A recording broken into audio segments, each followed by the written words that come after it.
The bladed stance. All techniques in the defense tactics training are performed from the bladed stance. Step straight back with either left or right foot. Usually the individual prefers to have their dominant foot to their rear. If you step back with your right foot, turn your feet and body to the 1 o'clock position. If you step back with your left foot, turn your feet and body to the 11 o'clock position. Keep your weight equal on both feet and your knees slightly bent. Defensive movements, forward shuffle and rear shuffle from the bladed stance. These defensive movements involve being able to move forward and backwards while maintaining balance and stability. Forward shuffle.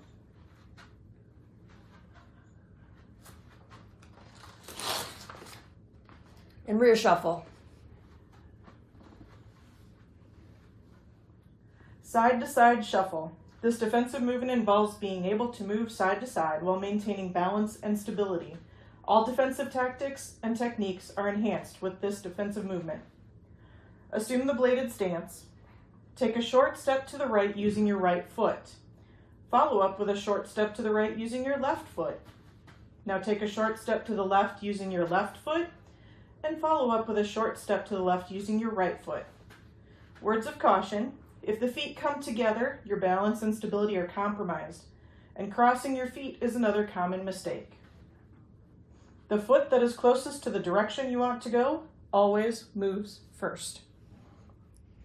Pivoting is used to reposition or to enhance your energy when using personal defensive techniques or defensive control tactics.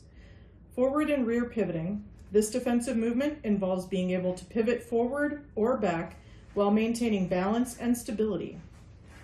Assume the bladed stance. Take an arcing step forward with your rear foot for a forward pivot. Take an arcing step backward with your front foot for a rear pivot. When pivoting forward or backward, always maintain balanced and stable positioning. Pivots can be small movements or up to a 360-degree pivot. Again, if your feet come together, balance and stability are compromised, and crossing your feet is another common mistake which can cause tripping. Pivoting is used to reposition or to enhance your energy when using personal defensive techniques or defensive control tactics. Forward and rear pivoting. This defensive movement involves being able to pivot forward or back while maintaining balance and stability. Assume the bladed stance. Take an arcing step forward with your rear foot for a forward pivot. Take an arcing step backward with your front foot for a rear pivot. When pivoting forward or backward, always maintain balanced and stable positioning. Pivots can be small movements or up to a 360-degree pivot. Again, if your feet come together, balance and stability are compromised, and crossing your feet is another common mistake which can cause tripping. Shoulder block defense. Assume the bladed stance. Bring your chin down. Drop the arm that is in front of you while bringing your shoulder up to your chin. You can slightly rotate your body towards your backside as the assault comes towards you, further deflecting the attack. Elbow block defense is a technique that teaches individuals how to defend an imminent assault. Assume the bladed stance. Bring your chin down. Bring your front arm up to your face with your elbow directly in front, creating a shield in front of your face. You can rotate your body towards your backside as the assault comes towards you, further deflecting the attack. Turtle block defense is a technique that teaches individuals how to deflect an imminent assault. Assume the bladed stance. Bring your chin down. Bring both arms up in front of your face with your elbows directly in front, creating a shield in front of your body and face. You can slightly rotate your body towards the backside as the assault comes towards you, further deflecting the attack. High block defense. Assume the bladed stance. Bring your chin down. Bring your arm up in front of your face with your palm out. Your hands can be open or closed. You can use your support arm, strong arm, or both arms to defend against an attack on your head. Middle block defense. Assume the bladed stance. Bring both arms up in front of you, palms out. Push the aggressor away at the shoulders or torso area. Use side-to-side movement after the middle block defense to get into a position of advantage or to continue to defend. Outside block defense. Assume the bladed stance. Bring either your right or left or both arms up in front of your body and pivot towards the direction of the attack. Your hands can be open or closed. You can use your support arm, strong arm, or both arms to defend against an attack on either side of your body. Low block defense. Assume the bladed stance. Bring either your right, left, or both arm down, sweeping in front of your body and moving the attack away. Your hands can be open or closed. You can use your support arm, strong arm, or both arms to defend against an attack to the lower area of your body. Palm heel defense. Assume the bladed stance. Position your strong or support hand with your heel extended outward. Fingers are in a claw position and have nothing to do with the defense. You can pivot your body forward, thrusting your heel into the desired area of impact. Those areas can include the nose and the groin. Fist defense closed hand. Assume the bladed stance. Position your strong or support hand with your fingers clenched tightly into your palm. Vertical or horizontal fist positions can be used. The flat surface of your fingers is to be used to avoid a boxer's fracture in your hand. You can pivot your body forward, thrusting your fist into the desired area of impact. Proper fist position is required to avoid injuring yourself. Hammer fist defense and forearm defense. Hammer fist defense uses the space from the wrist to the first knuckle on the pinky finger. The forearm defense uses the space between the wrist and the elbow on the ulnar side. Both actions are the same with both moves. Assume the bladed stance. Position your strong or support hand with your fingers clenched tightly into your palm or with an open position if you're using the forearm defense. You can use vertical, diagonal, or horizontal movements. You can pivot your body forward, thrusting your fist or your forearm into the desired area of impact. Proper positioning of your body and hand is required to avoid injuring yourself. Elbow defense. Assume the bladed stance. When using your strong support hand or elbow, you can either blade your hand or have a clenched fist. Vertical, frontal, and rear elbow defenses may be used. You can pivot your body forward or backward, thrusting your elbow into the desired area of impact. Knee defense. There's the knee groin defense and the knee thigh defense. Assume the bladed stance. Your support or strong knee can be used. Your foot should be pulled back when defending, created a pointing knee for impact. You can pivot your body forward, thrusting your knee into the desired area of impact. Areas of impact would include the groin or the side of the thigh. Kick defense. Kick defense includes frontal defense as well as side defense. Assume the bladed stance. Your support or strong side can be used for the frontal and side kicks. For the frontal kick, your toes should be pulled back.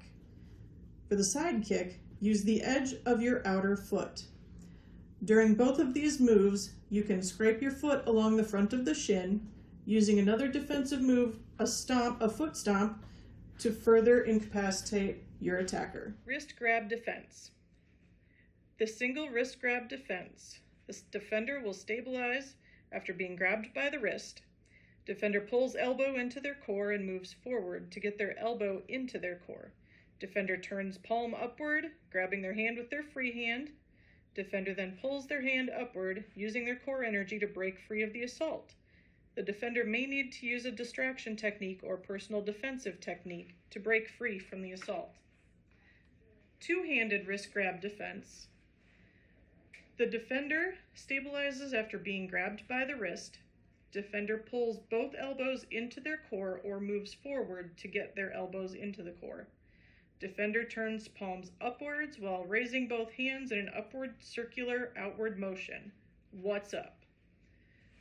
The defender may also use the what's down defense out and away from the body. The defender may need to bring their palms backward, downward in a reverse circular motion to release the grab. The defender may also need to use a distraction technique or a personal defensive technique to break free from the assault. Bite defense. Defender stabilizes after being bitten on the arm or hand. The defender distracts the aggressor by covering the aggressor's eyes with their free hand. Then they are able to escape if the aggressor lets go. The defender does not pull away unless the aggressor opens their mouth. In the event they do not open their mouth with the covered eyes, the defender may need to grab the back of the aggressor's neck and pull them in as they push the bitten limb or hand into the aggressor's mouth, feeding the bite. The defender may need to use a personal defensive technique to break free from the assault. Hair pull defense.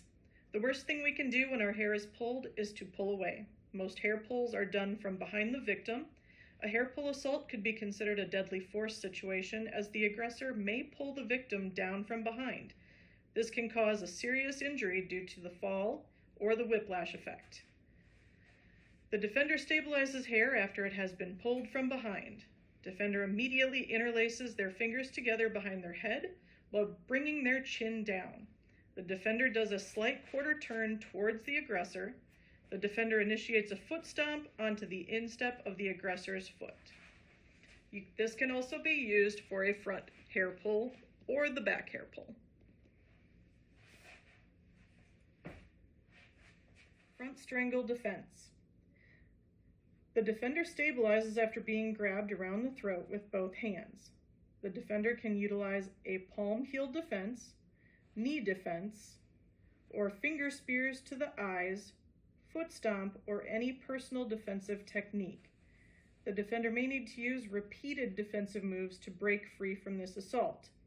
This assault is potentially life-threatening, and the defender will need to respond immediately to break free. Rear airway choke defense. The defender stabilizes after being grabbed around the throat from behind. Defender pulls the attacker's arm downward towards their core.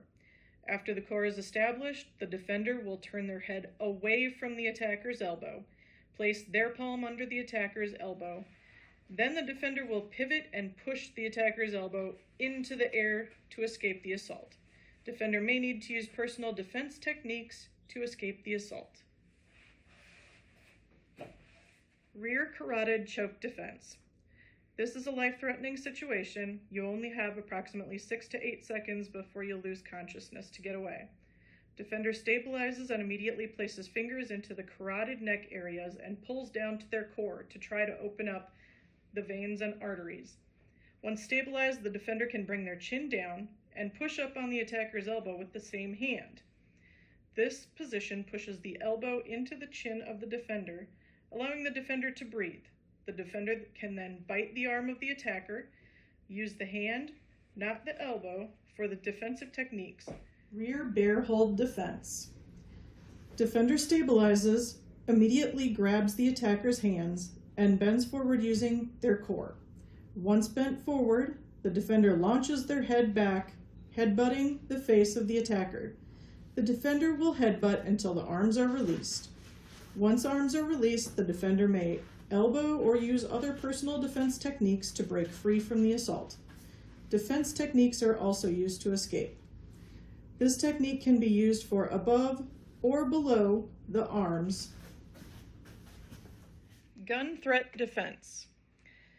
The defender immediately brings their hands up to a non-life-threatening position. Defender blocks the hand on the same side, holding the gun while turning or blading their body. Defender then grabs the gun with the free hand, bringing it into the holstered position. The attacker's gun muzzle should be pointed upward with the defender's forearm, securing the attacker's arm. The defender may need to use personal defense techniques to immobilize the attacker. The attacker may end up on the ground. This is a life-threatening, deadly force situation for the defender. Initial contact, one person, rear. Move forward towards the subject at a 45-degree angle. Use defensive movements and keep your hands in a cautious position. Your body can be, but not necessarily, bladed away to protect your vulnerable line from the subject. Left side forward on the left side of the subject and right side forward on the right side of the subject. Firmly capture the elbow of the subject with both hands. Your thumbs should be facing up. Initial contact, front, one person. Move forward towards the subject at a 45-degree angle. Use defensive movements and keep your hands in a cautious position. Your body should be bladed away to protect the vulnerable areas from the subject. Left side forward on the left side of the subject, right side forward on the right side of the subject. Firmly capture the elbow of the subject with both hands. Your thumb should be facing up. Bring your shoulders slightly forward to further protect your vulnerable line if you're in front of the subject. Avoid this if you're behind the subject. Special considerations for two-person. Ensure that you are contacting the subject at the same time and make sure that you are moving in the same escort strategies, one and two-person technique. These strategies can be used for both one and two-person escorts. The only difference is adding an extra person. Maintain a 45-degree angle and distance of 4 to 6 feet behind the individual. Direct the subject where you want them to go using proper verbal and nonverbal skills. Ma'am, please move forward. Do not point. Use open hand gestures. Maintain awareness. If the subject stops and moves towards you, use nonverbal and verbal communication and defensive movements. Hands-on escort technique, one and two person. Ensure that with the two persons, you are contacting the subject at the same time. From the initial contact position, the individual on the right side of the subject will slide their right hand down and grip the wrist. Same for the left side. Bring the subject's gripped wrist to the side of your body in the holstered position. The subject's palm should be facing upward and above any defensive tools you may be carrying. Maintain a 45-degree angle behind the subject and escort them to the desired location. One and two arm takedown. From the hands-on escort position, participants will place their wrists onto the tricep of the subject, 2 to 3 inches above the elbow. They will then apply pressure to the tricep while moving forward or pivoting to the rear. Use loud defensive verbalizations. Stop. We're going down. Brace yourself. Continue to use movement and pressure on the tricep to direct the aggressor to the ground.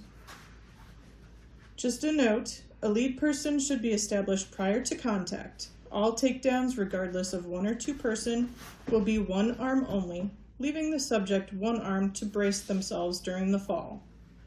Continue to use loud defensive verbalizations to direct the aggressor to stop resisting, and you direct them down to the ground. Rear arm control technique. From the hands-on escort position, the subject becomes resistive by pushing their arm backward. The individual moves with the resistance and repositions themselves, turning 90 degrees towards the aggressor. The individual pulls the resistive subject's arms into his or her core, using loud repetitive defensive verbalizations to direct the aggressor to stop resisting. Continue to control the arm in your core by pulling it into you. Reposition your hand on the wrist, bringing your fingertips onto the resistive subject's knuckles. Gently bring the subject's arm upward into their lower back as you bring the subject's fingertips towards you. Use loud repetitive defensive verbalizations to direct the aggressor to stop resisting you. Escort the subject. Prone control positions. There are two positions that you can use during prone control. The first is a kneeling position. Your nearest knee should be in the armpit of the subject. And during prone control standing position, it's the same position, just in a standing position. Monitor individuals and place them on their side or a seated position or get them up as soon as possible. Individuals in prone position may have difficulty breathing. Prone control is a temporary position. Positional asphyxia is a form of asphyxia that occurs when someone's position prevents them from breathing adequately. A small but significant number of people die suddenly and without apparent reason during restraint by police, prison corrections officers, and healthcare staff. Positional asphyxia may be a factor in some of these deaths. Many law enforcement and healthcare personnel are now taught to avoid restraining people in the face down, or do so only for a very short period of time. Note: prone control is a temporary position. Continuously monitor the subject and seek medical attention if needed. Standing the prone subject. Once control is established, verbalize to the subject to place their hands in the push-up position. Direct them to push up to their knees and place them underneath them to prepare to stand. Maintain contact with the subject's arms and wrists and also prepare to stand up as well. Bring one of the subject's wrists to the holster position on the side of your body. Once control is established by holstering one wrist, the second person will do the same. Once both wrists are holstered, have the subject raise one knee. You'll need to have the subject raise their torso in order to get them in a place where one knee is in front of them, and then ask the subject to stand up completely. Direct the subject where you want them to go. Verbalization and constant control is key to standing a prone subject. Maintain your balance and be prepared to escape if needed.